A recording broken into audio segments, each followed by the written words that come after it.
कैली बड़ी यारी सखी पर गइल भारी सखी पर गइले भारी हटे रंगदार उ तो करे रंगदारी तू तो करे रंगदारी लड़ल जब से नए न गजब हो गई धोबिया जी के लइका से लब हो गई धोबिया जी के लइका से लब हो गई धोबिया जी के लइका से लब हो गई ए सखी सुनो धोबिया जी के लइका से लब हो गई धोबिया जी के लइका से लब हो गई लब हो गई लब हो गई धोबिया जी के लइका से लब हो गई धोबिया जी के लइका से लब हो गई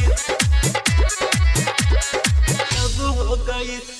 नंबर 1 लागे ओ कर लुक हो ओ कर लुक सखी ओ कर लुक हो दिलवा में उनका के कैले बानी बुक हो कैले बानी बुक हो कैले बानी बुक हो पता नहीं चलल कि कब हो गई धोबिया जी के लइका से लब हो गई धोबिया जी के लइका से लब हो गई धोबिया जी के लइका से लब हो गई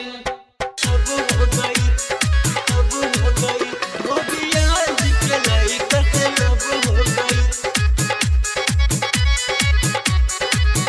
धोबिया जी के लइका से लब हो गई लब हो गई पापा जी से जाके कैसे बताई कैसे बताई सखी कैसे बताई रणवीर राजा संगे दिलवा लगाई दिलवा लगाई सखी दिलवा लगाई अब पहले मिलन में सब हो गए हर चौक जी के लइका से लब हो गई धोबिया जी के लइका से